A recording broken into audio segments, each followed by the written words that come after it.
Hi, Bruce Adolphe here with some answers to two questions that came up after the first Inside Chamber Music Plus video about Benjamin Britten. The first question says, Britten was a misfit and a loner, according to my talk, and did he ever reach a point of acceptance in the classical music world? Yes, he completely did. He was one of the most celebrated and successful and embraced and beloved composers of the 20th century. He was completely accepted by the music community and by audiences throughout the world. His being a loner and a misfit was more a question of his inner life, his soul, and also his music, the stance that he often took in composing. Leonard Bernstein commented on this in a documentary called A Time There Was. He said that Britten was a man at odds with the world, and if you really listen to his music, Bernstein pointed out, not just superficially, you will become aware of something very dark. But at the end of his life, in the last year of his life, Britten accepted a life peerage, which meant that he was a baron and could be addressed as the Honorable. He also received 19 degrees and fellowships from conservatories and universities throughout the world, 2 Grammy Awards, the Mahler Prize, the Ravel Award, and the Aspen Award in 1964.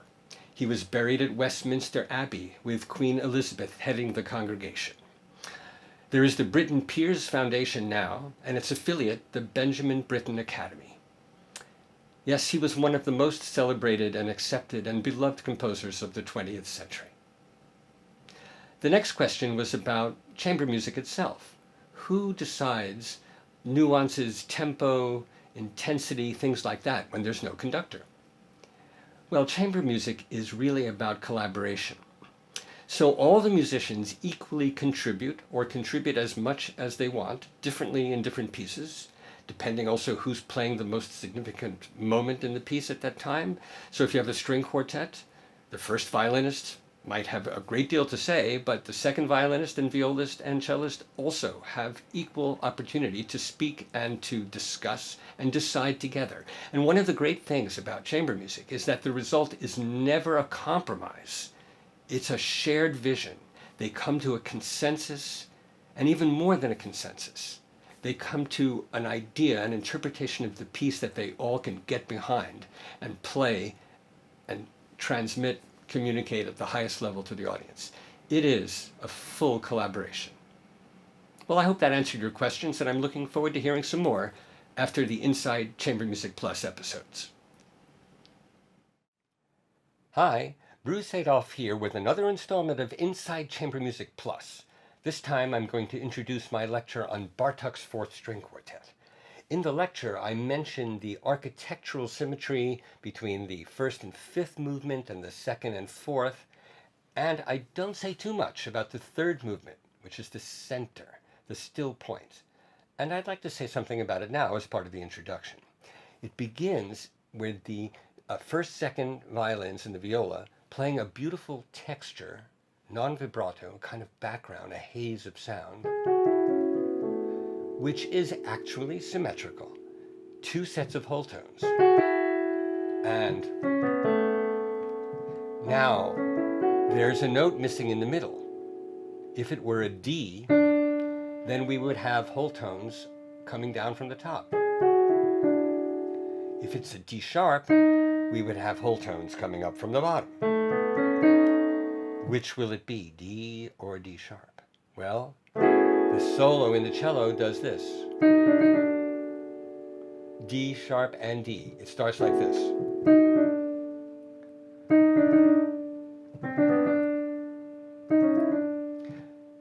This is typical of Bartók's imaginative language. It's very personal and innovative, and it draws both from classical ideas and from the folk music of the Hungarian people and the surrounding countries. It has to do with modal interlocking.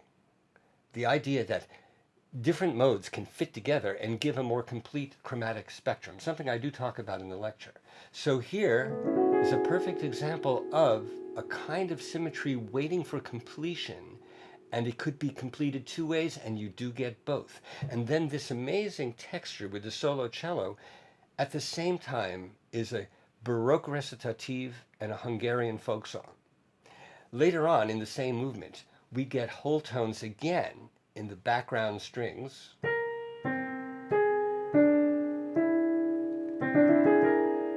One note missing, F sharp.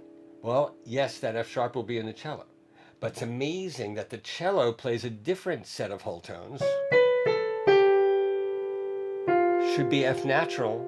That F natural is in the other strings. So the strings that are accompanying the cello have a whole tone set with a renegade maverick note. And the cello has another whole tone set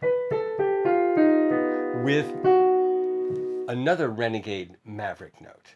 So again, symmetry, but interlocking modes. By exchanging those notes between the two sets, Bartók locks them together and gives us again something Hungarian, something folksy, something classical, something personal, something intense and intellectual and spiritual and emotional all at once. Enjoy Bartók's Fourth Quartet.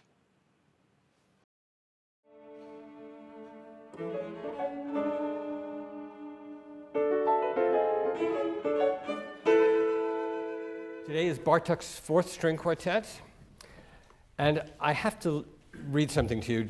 I hope you don't predict it, but this only will be amusing if you were here for the last 2 weeks.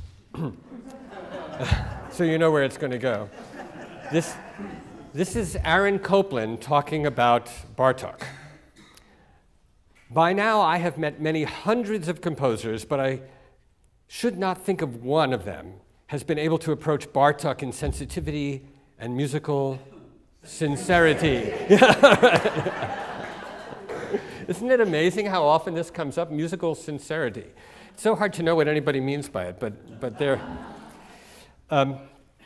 Bartók does connect to Ravel and Fauré and Britten coming up, and everyone of that time, really, because they were all looking for new musical vocabulary, which is not what composers always do. I mean, it does happen quite frequently, but that wasn't true in the 18th century. People were creating new things, but they weren't looking for them. They weren't searching for a new identity, a way not to be, for example, German sounding, a way not to have to use tonality. What else can I use? I don't want to write in major or minor. I don't want to write like Schoenberg either. What do I do? That's Bartók's problem. He wanted to not sound German. He wanted to use the whole chromatic spectrum, all the notes in some interesting way, but he didn't want to imitate a German, or he didn't even like that world of Schoenberg's. And of course, what he discovered was the folk music of Hungary, and which is his country, and also Bulgaria and Romania. And using the folk music, he developed his own language. But he wasn't just using folk music. That's really important. He was also trying to expand the way that music could utter anything. And so he was looking and listening to everything. And why don't we hear a little bit of music, and then I'm going to say something about the history of Bartók's looking for new music. Why don't we start right at the beginning and play up until right up into 14. This fourth song, right before 14.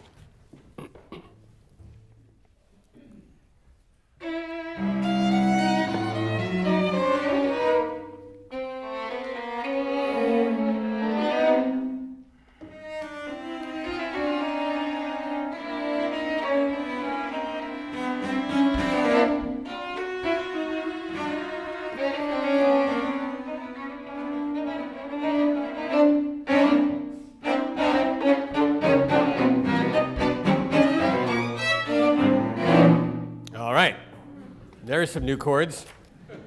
Now those chords, there are really two principal chords that you've been hearing. They're both clusters, and a cluster means notes by chords by seconds.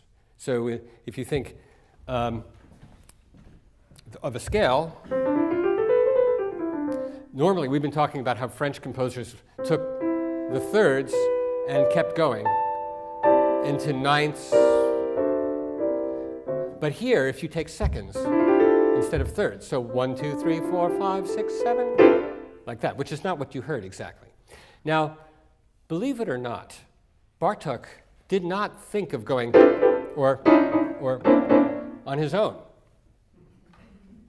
He actually wrote a letter and asked permission from someone. You know, it's a great story. It's a true story.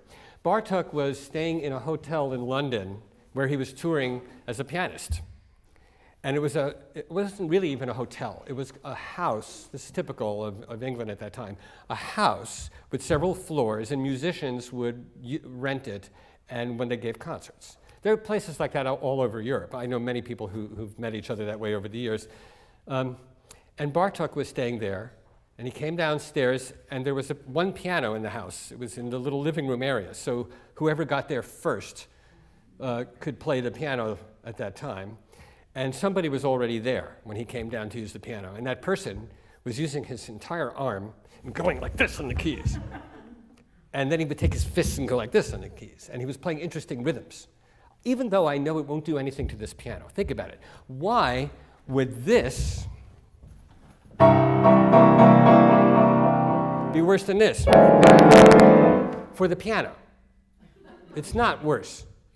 In fact, just as parenthetically, do you know what the Steinway factory does before they send out a piano? They take this machine that has a key, a hammer, not inside the piano, outside the piano. It's like fingers for every single key, and they smash it and smash it and smash it and smash it. And when it holds up to that, then they send it over to your house.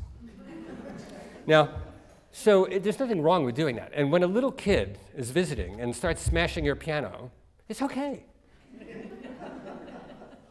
Could be Bartók. Now, so the person he heard doing this was Henry Cowell, the American composer who had studied composition with Charles Seeger, who was one of the first musicologist in America, and he was Pete Seeger's dad, married to Ruth Crawford Seeger, who was not Pete Seeger's mother, his stepmother. Anyway, he was there. Cowell was from Menlo. Never heard of it, but it's somewhere out there in California. But anyway, he was staying in the hotel, and he was practicing clusters, smashing the piano like this, and Bartók was fascinated by this. And they talked for a while, and he invited, this was later, he wrote a letter, and he invited Cowell to Paris, where he played his clusters for Bartók and his friends, which the crowd that heard it included Ravel, interestingly, Ravel and Defiant. And they heard this pounding, and Bartók wrote a letter to him saying, "Is it okay with you if I use these things in my music?" And Cowell, thought, "I just was bashing a piano. It's not mine. You can." Even though he was an American, he didn't ask for any money, nothing. Now, there are two kinds of clusters there that get exposed, and they are commonly called, when we talk about Bartók, X and Y, because the X are half steps. That's as close as you can get. If your child or your grandchild or your nephew or somebody you know is going like that, that's really good, because you can't do that with your hand. You have to hit it's tricky. You have to use your fingers. This is whole tones. That's Y. In other words, X and Y. This is Z, which we'll get to in a moment. That's not only true for this piece, but for much of Bartók's music, there's a lingo attached to talking about it. X for half-step clusters, Y for whole tone clusters, and Z for this other configuration, which sounds like this too. Sorry, not that one. Things like that. So right at the beginning of this piece, what you heard was Bartók dividing the space in half, the X and the Y. The first thing you hear in the cello, and he's also developing a motif. Can we just hear the sixths at the opening? I feel like I'm exploding every so often, but believe me, I'm trying not to. If you can play the open sixths. Yes. Now these sixths, if you take that and turn it around, a sixth is a minor third. And if you turn each of those sixths around, you get a minor third. So what Bartok starts with is this open feeling, and he kind of compresses it down, and then it becomes a cluster. It almost sounds like the opposite of an explosion.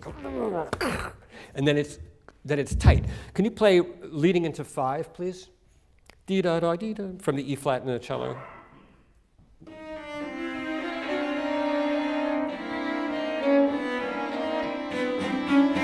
Great.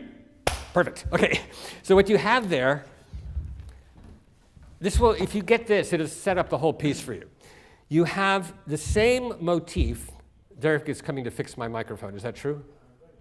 Okay. In the cello, in the viola, second violin, first violin, it's kind of obvious. That's the same motif in a way, I can't say in different keys because there's no key, but it's transposed. It's the same thing at different levels. Da, da, da, dee, dee, dum, dee, dee, dum. It's almost as if you were in different keys. But you're not. They're piling on top of each other. And those that get faster, they pile on in what's called a stretto, which is an old word in music. It's an Italian word that means getting narrow. So if you have 10 people walking down the street, if the street gets narrow, they have to walk on top of each other. That's where the word stretto comes from. And that's exactly what he's doing. He does it with the intervals, he does it with the time, and then it's quite crushed together. So then they played a few clusters, and there were 2 clusters. The half-step cluster, oops, that's X, that's still X, and then you finally get a combination of X and Y. Now, let's see if we can hear these well. They're quite different. This one is crunchy. This I got from Carlo. He uses crunchy and smooth for everything. He was here last week.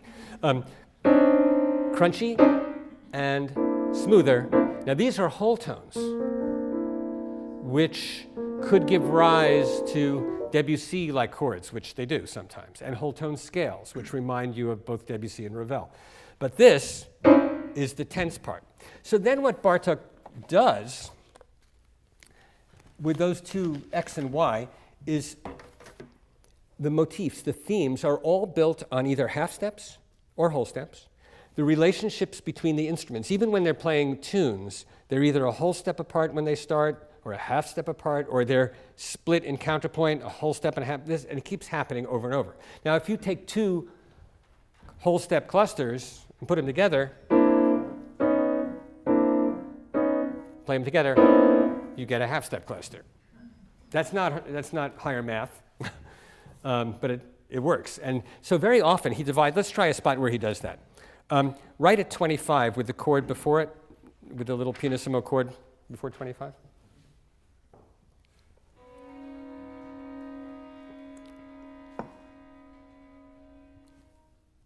You want to keep going? Right before 25 into 25. Sorry. Yeah.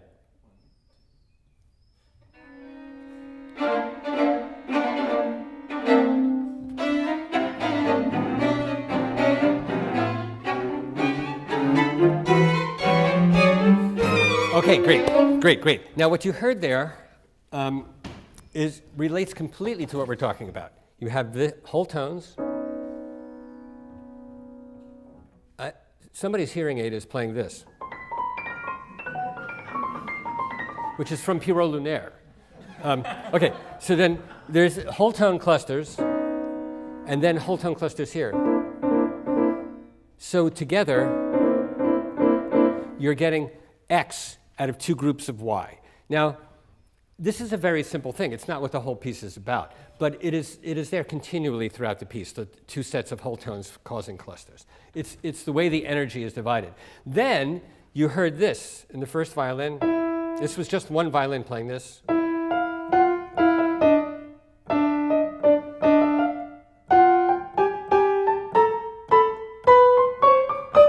So you have you have the tune here, this little motif, which is all half steps.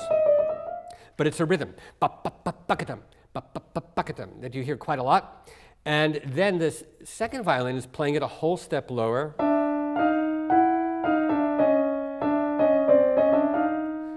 And going in the opposite direction,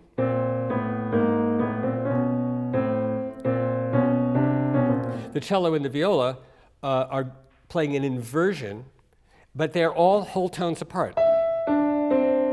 If I put that together, first violin, second violin, viola, cello's down an octave. And let's hear just right there so we can concentrate on this little half-step motif being played in inversion, meaning opposite directions, starting whole tones apart.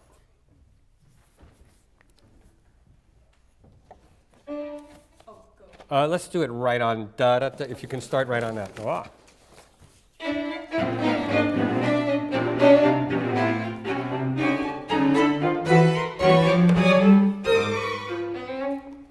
Great. Now, it's not all about whole steps and half steps. There are two very important other aspects of the vocabulary. One is obviously rhythm, and the rhythms are drawn from a lot of Bulgarian, Romanian, and Hungarian folk music, but they're extended in his own world because the rhythms of the folk music are not that complex. So he takes the phrases and some of the rhythmic patterns and he makes them much more complex and personal. There's a lot of counterpoint. We've already heard some. And he himself, Bartok, summed up his language as being learned from Debussy, Beethoven, and Bach, with a grounding in Hungarian folk music. That's the inspiration. In fact, here's the quote from Bartok. Debussy's great service to music was to reawaken among all musicians an awareness of harmony and its possibilities. In that, he was just as important as Beethoven, who revealed to us the possibilities of progressive form, or as Bach, who showed us the transcendent significance of counterpoint. Now, what I am always asking myself is this: is it possible to make a synthesis of these three great masters, a living synthesis that will be valid for our time? That's what he's attempting to do. Now, what did he learn from Debussy harmonically? The idea that anything is possible. That was Debussy's idea. Any chord could happen. Could be built on whole tones. One chord could move in a strange place, and it doesn't have to be built on theory. It doesn't have to be built on a language that exists already, on preconceived ideas. It's all about the sound. That's what he got from Debussy. From Beethoven, he calls progressive form, and what he means is that the form, it's the progress of the form. It's organic. It unfolds, propelling itself forward bit by bit. Each motif sort of is organic in that, like a plant or like a human being or an animal. All the cells grow, and they make an organism. It's not an artificial process. It has to feel like it's actually growing. So that's what he meant by Beethoven's progressive form. And then for Bach, he's talking about counterpoint. He didn't just say counterpoint, because lots of people wrote counterpoint. He said the transcendent significance of counterpoint. For Bach, that's easy to understand. Bach's counterpoint, and all this is true of, I think, any great music, it means something. It's not just there. It's not just an exercise. The counterpoint, what does it mean? This is always dangerous territory, but I enjoy it. It means something in that the patterns and the ways things react to each other reflect either something biological, perhaps, or in the natural world, or philosophical. They reflect something. That's what meaning is. So counterpoint for Bach was about divinity, but therefore it was about the natural world and the universe. It was about diversity and unity. That everything is unified in a composition, and all the voices are doing something related to each other based on the same idea, like DNA, causing an organism to unfold, and the different strands of counterpoint are connected by this unified theory. So it does mean something. Now, Bach knew that. Bach knew that his subjects that he followed and the way the counterpoint unfolded was about something, and for him it was about the divine and about the world. And it was not just something he kept to himself. It's very well known. There's a lot written about it. People defended him, arguing about this. So when Bartok says the transcendent significance of counterpoint, he's talking about something meaningful. And for him, the way something was meaningful is if it connected to identity, which makes sense, and his identity was Hungarian, and therefore the folk music and the music around him, Bulgarian and Romanian rhythms, etc. This sense of identity, building technique from it, made meaning for him. So the other thing, though, are modes. Now, this is important. I'm going to give you a little mode lesson before we get back to the piece. Major and minor are modes, but what Bartók wanted to do was use the modes of folk music, and then he decided to invent modes, and then he decided to figure out a way to compete with Schoenberg without doing what Schoenberg did, using modes. Now I'll explain that to you. Schoenberg took all the 12 notes that we have on the keyboard, which are the 12 notes of Western music. That was actually 13 because I repeated one. And Schoenberg would use them all. For example, here's a 12-tone row by Schoenberg. It's not a piece, it's just material. All right, that's something he used to build a piece on. And it has in it these two hexachords, two groups of 6. Each has a whole tone scale and a note that sticks out. First one goes whole tone scale and that note. And the second hexachord does that too. It almost sounds like music if you do that. Because the fact is these two hexachords have the same problem. They have an intruder. So it's interesting. So Bartók didn't want to write like that. But he liked the idea that Schoenberg opened up the chromatic spectrum. He used all the notes all the time. He wasn't limiting himself to major and minor or the Dorian mode, which was very popular. And of course, lots of French composers, Fauré and Ravel, used modes, as you heard last week. So a mode simply is an arrangement of notes that is, we're using it to mean something that's organized and recognizable that is not major or minor. So, for example, here's major. Here's a minor scale. There are other minor scales. But here's another mode. That's the Phrygian mode. Here's the Dorian mode.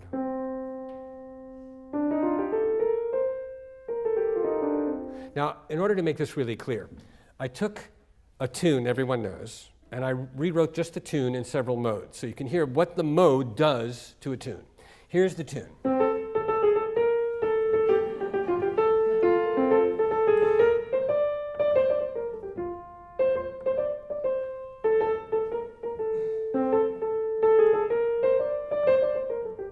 Now, if I put it in the Phrygian mode, instead of this scale that we had,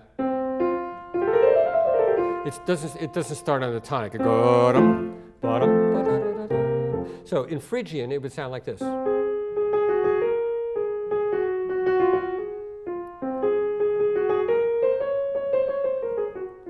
And if I put simple harmonies to it, it would be.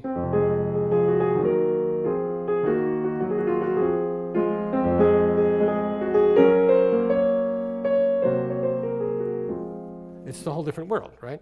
So you can see it's interesting.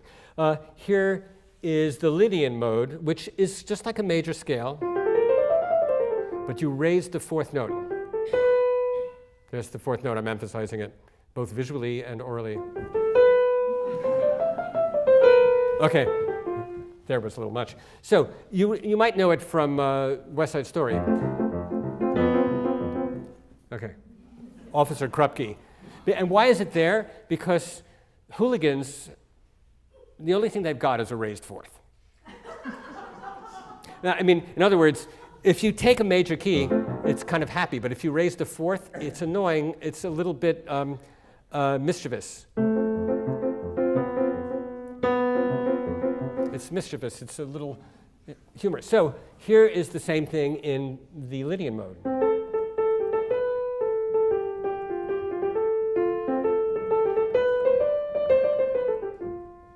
Now, if I use chords for that, it sort of sounds a little bit like next week's composer.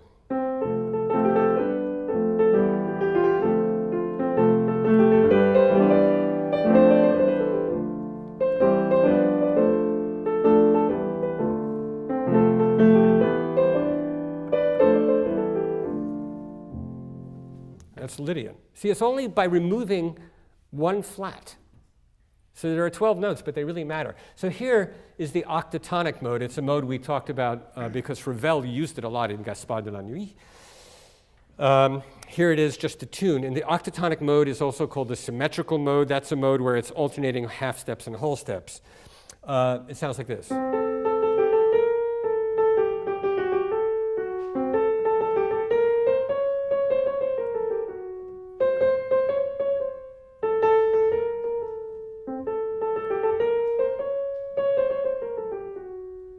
And if I put the simplest chords I can to it, it would be.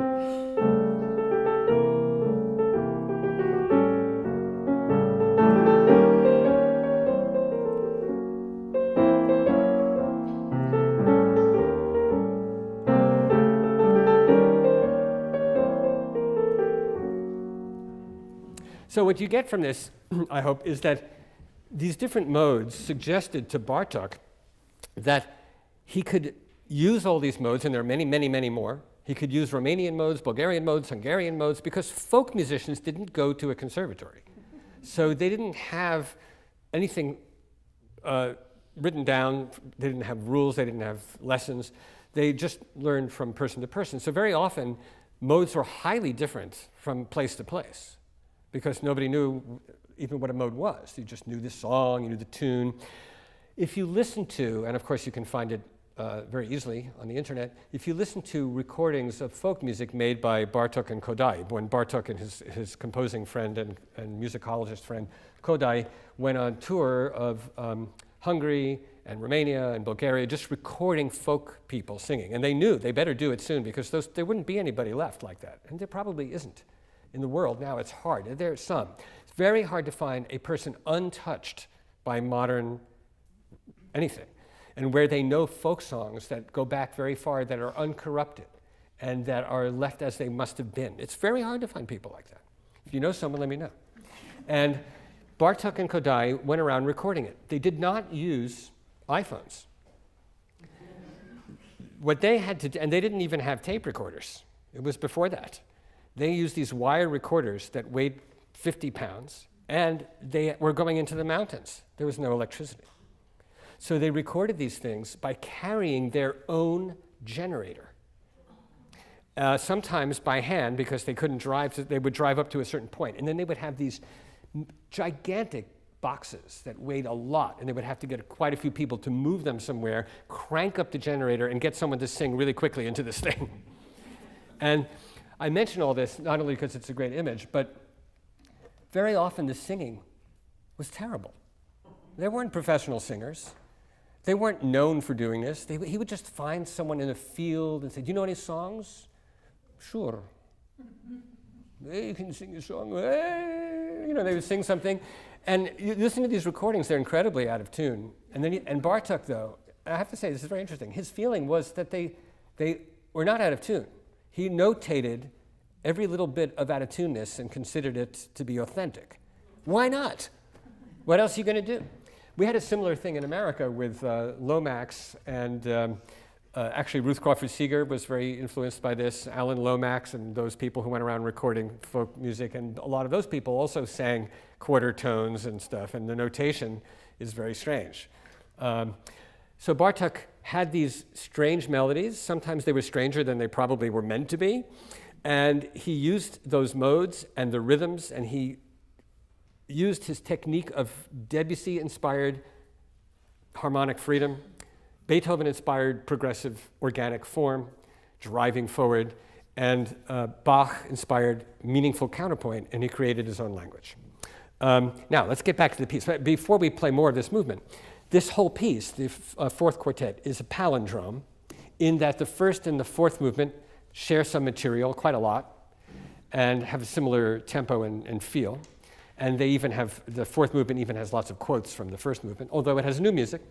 This second, did I say fourth? Fifth movement. Did I say fifth? Now I did. Okay, the first and the fifth movement, sorry, there are 5 movements. The first and the fifth are what I just described. The second and the fourth are related. The second is all, what is the second all? Muted. Maybe we'll get to that in a second. Get ready to do that. And the fourth is all pizzicato. So they're extreme, and they're related, and they share material. And the one in the middle is like the still point that T.S. Eliot talks about, the still point there the dance is, except it's not that much of a dance. It's more of a still point. So let's hear a little bit of these other movements for a moment. The second movement is very X at the beginning. In other words, it's very half-steppy, and it's all muted. Let's hear a little bit of that.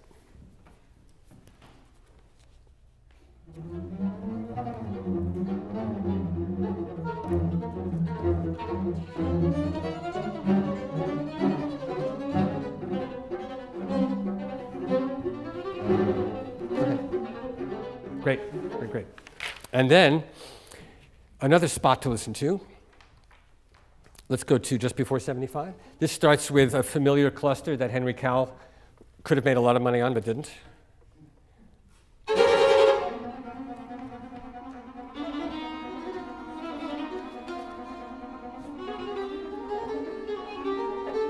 Okay, now what you're hearing right there relates to everything I've been saying after the cluster, which has,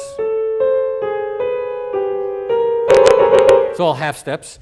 Then you hear this in the viola and the cello above it. And that is another cluster when you put it together.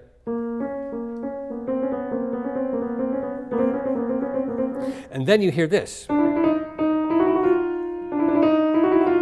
And that is a whole step collapsing in and another one collapsing in. And so you're getting whole steps, but you're also getting half steps. So again, all the music is concentrated very tightly at this point in a new texture with a new energy on whole steps and half steps. Oh, this is beginning to look like my room. Now, in the parallel spot in the fourth movement, so we can go right to 45.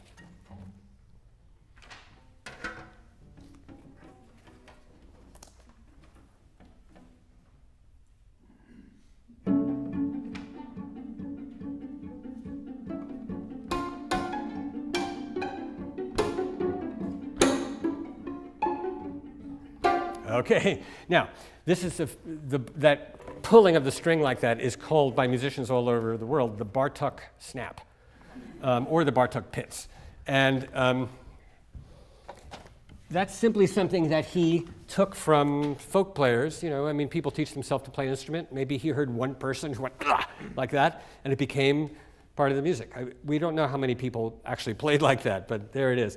Pulling the string hard away, it's kind of violent. But also you heard this, strumming. This is whole tones, and this is whole tones. Put them together, half steps.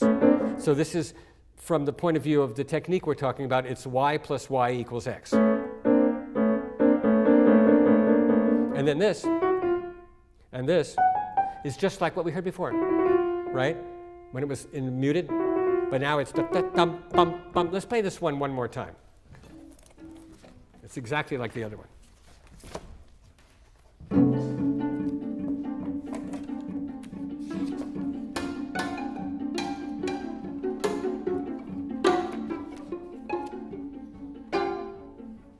Okay, now the opening of the fifth movement is something we need to hear, and then we'll get back to the first, and I'm going to go in detail again.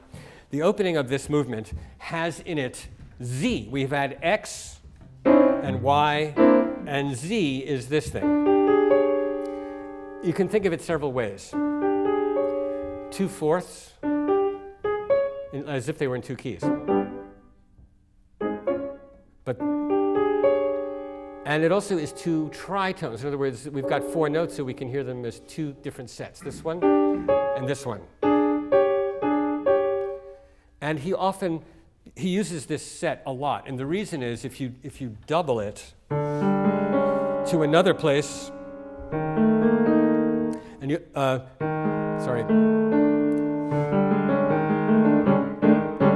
if you put them all together, if you get three of those, you have the octatonic scale. So he's building towards a way of getting at the octatonic scale from a very dissonant, crunchy, folksy thing. What makes it folksy is it's like two open fifth drones. Could you just play some open fifths on the cello, maybe? Because you have a spot where there are lots of open fifths. Maybe you can search for it. Yeah, with pizzicato. I mean, I didn't ask you to look at that, but if you can find that. Well, here, like for example, in the second movement at bar 34. And let's do viola and cello right at 34. This isn't so hard, but I am springing it on them.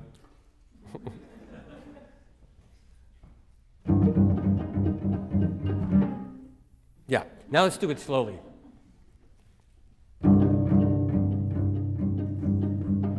Yeah, what's happening there is the cello is playing open strings, all fifths, not playing the top one. And the viola is playing open strings a half step higher, except they're not open strings because they're a half step higher.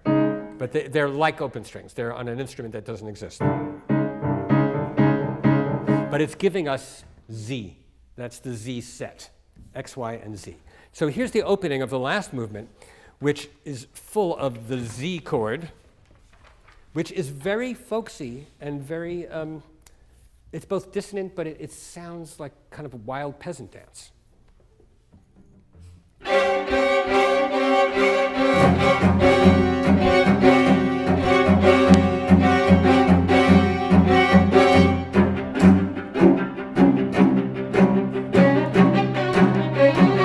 Okay, now what you're hearing there, that tune,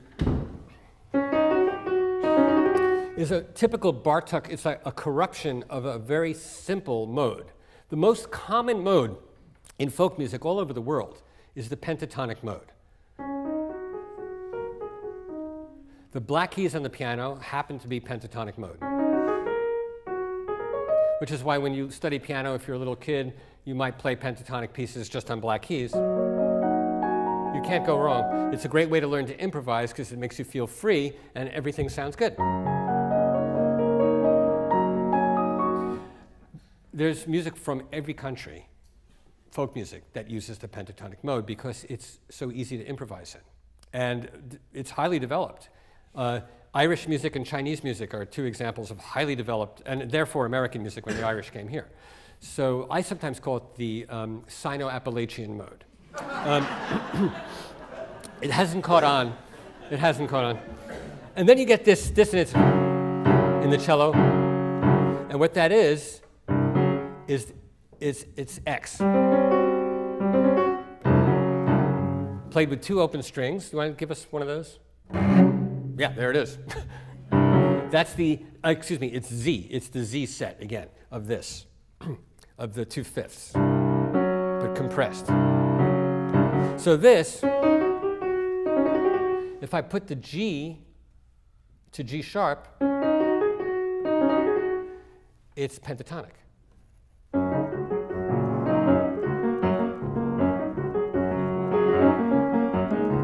But if you do this, it's a different world, especially if you do this under it. You know, okay. So that's some of the basic mode lessons. Now, let's go back to the first movement and get to know it a little better.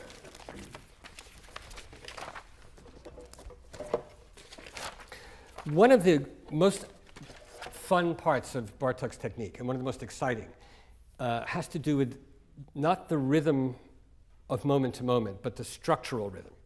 Rhythm of moment to moment, it will be like da da da da da dee da da da da. That's fun, but you find that a lot of places. Again, just like pentatonic scale can be found all over the world, rhythms of asymmetrical rhythms of 3+2, for example, 1 2 3 4 5 1 2 3, or 1 2 3 4 5, they're all over the world also. In India, in Carnatic syllables, it's taka taka ta taka taka ta taka taka ta, or taka ta, or the other way around, taka ta taka taka ta taka. They have lots of things like that. 11s, which are found in a lot of contemporary music, are takadimi, takata, takadimi, takadimi, takata, taka. It's the same thing that Bartók uses, but it comes from India. So what he did, though, structurally, is something he took from Beethoven, which is rhythmic structure of the piece. And I'll give you a really good example, a couple of examples, because this is one of the most fun things that he does. Let's take a look at after 80, cello and viola, that thing that we tried. So you want to do the version that we talked about?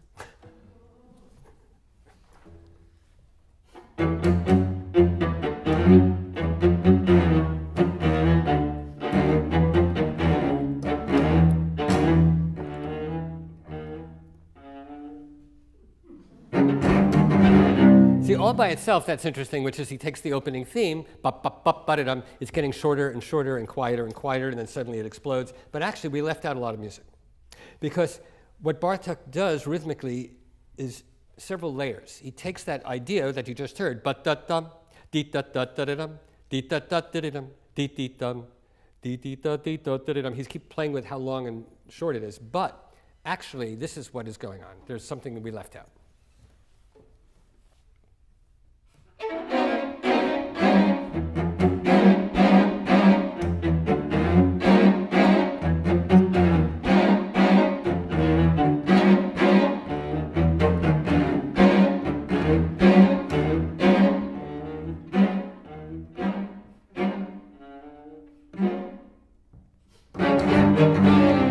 So we left out those violent attacks. There are a lot of them. So this back and forth, I think of it as very cinematic. A way to think about it that's visual is this is a typical movie thing that I'm not sure if it was invented by Alfred Hitchcock, but it may have been, which is to have two things that are cut back and forth in a rhythm that creates tremendous excitement or suspense or fear. So you can even do this, and film students often do this exercise of taking two pictures, an innocent-looking face and a terrifying-looking face, and editing them back and forth in such a rhythm is that you feel like something terrible is going to happen, but actually they're still photographs. But that editing skill of timing the editing back and forth, A and B images, is really central to good film work, which is how do you edit things together. I mean, I know, I've done some film scores, not too many, but many, many years ago, I did one that had a short fight in it between two characters in a bar. And the director showed me this thing when he first filmed it. And it was terrible looking. These guys were moving very slowly, and they looked choreographed, and it didn't look real, and it was just, and it was very long and boring. And I said, well, what am I supposed to do with that? He said, no, I just wanted you to see it before I edit that. And he said, I'm just going to go back and forth between their two faces and certain parts of the picture, and it's going to get faster and faster. And the whole thing, the entire fight was actually done in the editing room. They never really did anything. And I was amazed by that. So I did the same thing musically, but I was thinking of Bartok, which is to try to copy that exact back and forth in speed, to take this guy's music and this person's music and go back and forth like the film. And it's incredibly exciting, like what you just heard. There are more examples in Bartok of this kind of back and forth editing. All right, let's try right before, at like 134, we had, let's do the version with starting with the G sharp. Okay, so listen carefully. This is going to be a double exposure, so to speak, a double lesson in Bartok's back and forth editing process.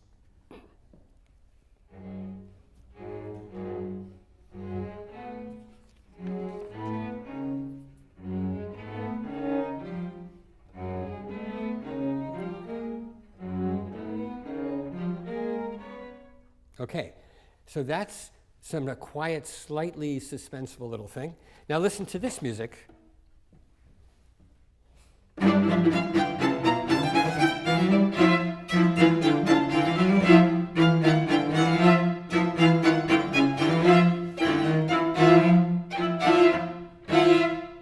Okay, both of those passages that you just heard sound fine the way they are. One is suspenseful and quiet, and it gets longer and longer, 2 notes, 3 notes, 4 notes. And the other one is violent and angry, but actually neither of those exists alone.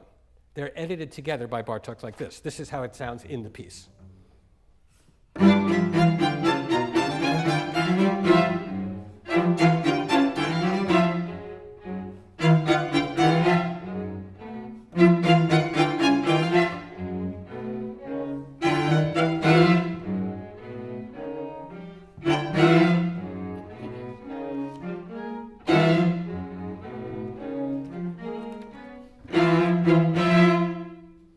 Amazing. That's how to listen to this, because the more aware you are of that, the more exciting it is. And it is exciting, though. It's like that's what you're hearing. You're hearing things that may have been conceived of separately, edited together. In film, it's often after the fact that the editor thinks of this. Like a film, I'm working on one now, so I'm thinking about it a little bit, but it really fits with this. A 1 hour film might have 15, 16, 20, 40 hours, who knows, of film footage. And it gets edited and edited and edited. But even a 2-minute scene might come from an hour's worth of material. We don't know, I don't see any sketches available of this, but it's possible that Bartók wrote these two sections separately. The one that driving, and the dee-dum, dee-dum, pa-pum, and then he decided, this is better if I put it together. Now, Beethoven does do things like this. It doesn't sound quite the same because it's not quite so obvious, but there is one piece by Beethoven in a grand scale where he does exactly this, but the sections are long and they intersperse each other. It's two pieces of music, really, interlaced, and that is the Heilige Dankgesang movement. It's a do you guys want to play that? It's a string quartet. I'll talk more about that another time, but let's put it this way. It's a movement in which Beethoven writes very peaceful, slow, introspective, spiritual-sounding music. It's interspliced with sections that are uplifting and what he calls its renewed energy, its health, restored health is basically what its subtitle is. And this spirituality and this coming back to life and health are intercut like this, only more slowly. You could actually get two movements out of that movement by Beethoven. It's extraordinary. It's one of the, I think it probably is the first example in music where it's really two pieces of music have been edited together to create one amazing piece of music. Has anyone ever played those separately? I don't think so. That would be really weird, wouldn't it? You don't look too eager to try it, but it would be very, very difficult. Now, almost everything else that you're going to hear in this first movement is in some way what I've talked about. It's X, the half steps, Y, the whole steps, Z, the cell. It is contrapuntal, very often inversions going in opposite directions, driving a wild counterpoint that is quite serious. Then it has this splicing back and forth many, many times of two different ideas. One is usually quiet and introverted, but it's growing, and the other one is violent. Now, maybe there's a metaphor here that's, maybe it's political. In his life, that would have been easy. Hungary, in his lifetime, saw a lot. And he also lived through World War I and and lived through World War II. And he basically, everything in his life was, he had to leave, Hungary. Everything was torment and war. And was close to starvation when he died.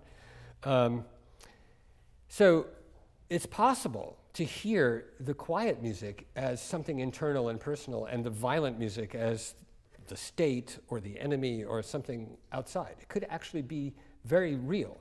On the other hand, even if it's not that, we feel it in many personal ways. So the metaphor shouldn't have any one definition because music suffers from that. It's better if it's open.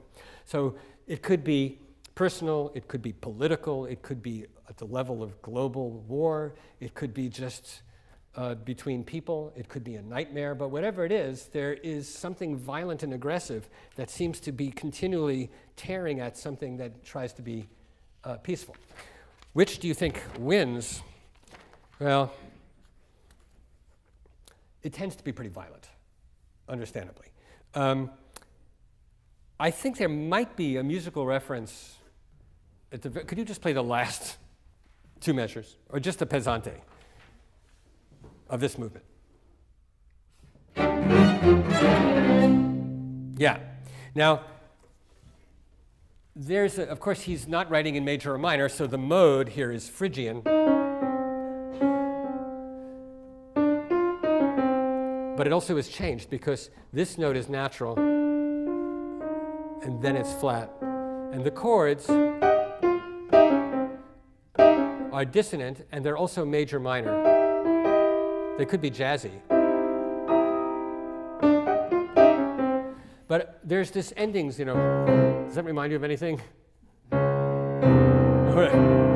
There's some Brahms and there's some Schubert that ends with da-da, da-da. And with Brahms, it's a reference to the Schubert, and that's this lowered second It's possible that Bartok was thinking of that because he was always thinking of the history of music when he wrote, and he was very involved in it. He was a great musician on many levels, a fabulous pianist who also, as his students said, he knew the entire repertoire by heart except his own music, which he had to read because he couldn't remember which version he ended up with. Now, before we hear this movement straight through, I have a couple of more instructive Bartokian things to do for you. Just in terms of rhythm,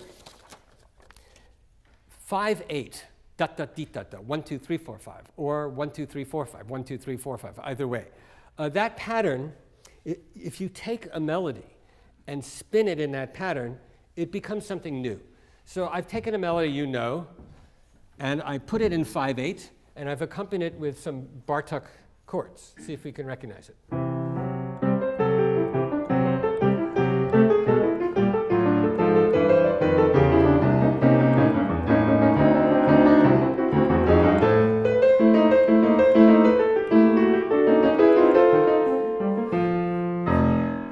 Got it?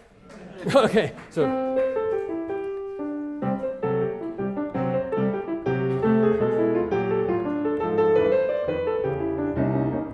you hear it's there, it's just that the rhythm is off. One more time slowly. So the accents are falling in different places, which is what happens when you change meter.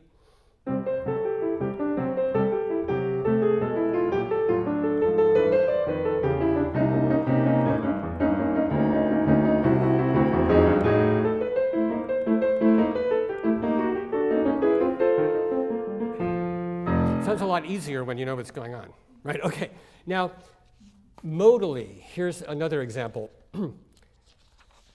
This is a very elaborate composition lesson in Bartok. I took a tune everybody knows, just about everybody, and I left it at first in its original mode, in the right hand. In the left hand, I used a different mode. Now, why would I do that? Because I'm now going to answer a question I stated earlier on and I never answered it. How did Bartok write chromatic music and not imitate Schoenberg? Modes are not going to give you the whole chromatic spectrum. He invented a concept called polymodal chromaticism. You have to remember that, it's really important. Polymodal chromaticism, it comes up in conversation, at least in my house I bring it up occasionally. Polymodal chromaticism simply means you take various modes from different cultures perhaps, or from one culture, but you string a few modes together, but you put them together so that you get all the chromatic notes. You can't do that with just any modes. It's not so simple. So the easiest way to get there is to take the Phrygian mode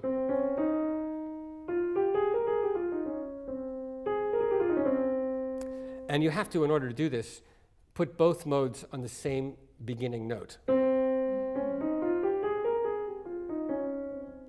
Now if we take the Lydian mode,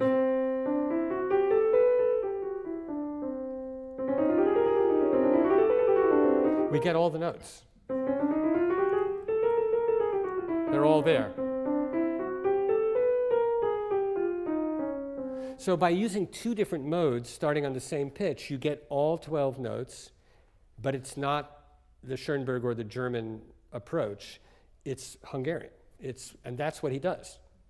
So here I left the original mode for the tune, I accompanied it in a different mode to give more notes, and then I corrupted, which he also would do, I eventually corrupted the melody into another mode because Bartok didn't actually have a system. He didn't like systems. He didn't like the fact that Schoenberg kind of had a system. He liked consistency and method, but not system. So he used lots of modes. He knew that any mode was available. Any mode could be corrupted. The modes could exist simultaneously. The rhythms could work against the patterns.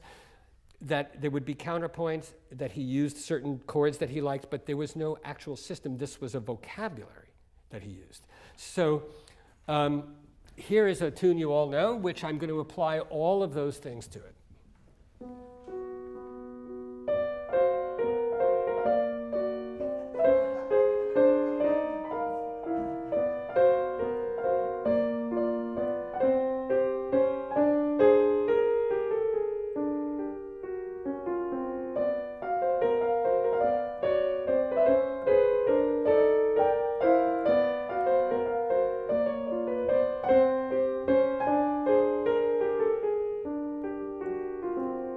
it gets corrupted.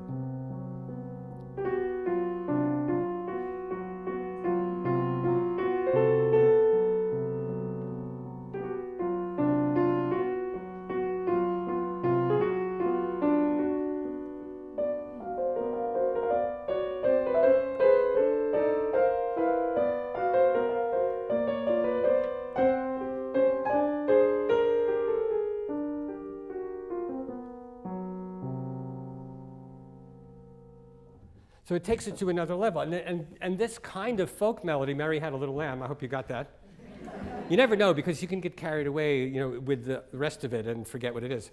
But Mary Had a Little Lamb isn't that different than some of the kinds of folk tunes Bartok used. He used little nursery rhymes, things that kids sang in at school, and then he used his technique like that to create these things. Sometimes he would set them very purely, but eventually he didn't. He stopped doing that, and he went for composition. I'll do one more, and then we'll hear the whole piece. Now, this one is more elaborate.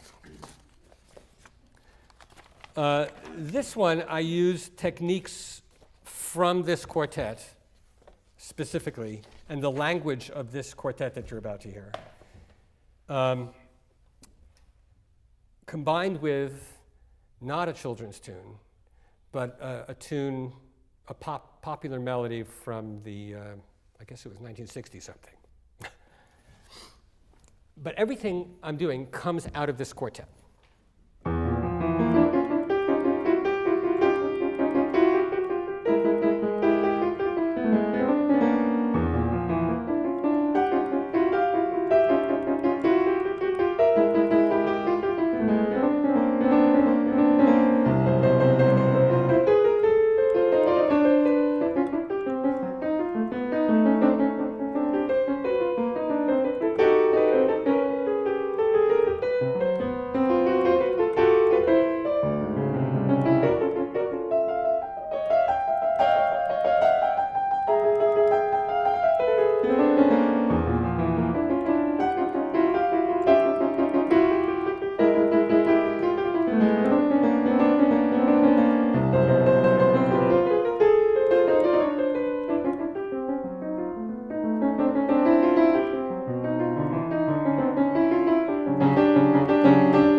So did you follow that?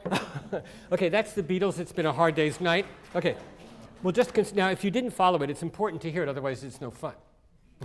So here's the tune.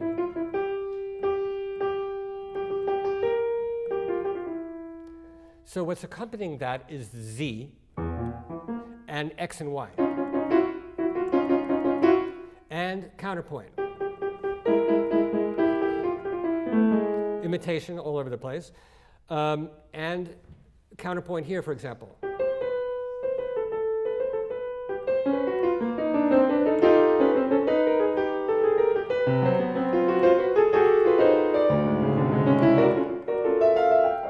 So now I'll play it again, and I think it'll be easier to follow. It's been a hard day's night, which, believe me, it was to put this together.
So, thank you.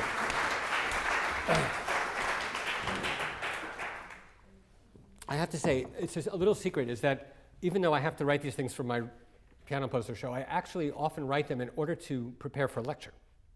That's how it started, because if I want to understand a composer, by doing something like this, I get it all straightened out. So I actually wrote that one in order to make sure that I covered everything in this quartet, which I think we have.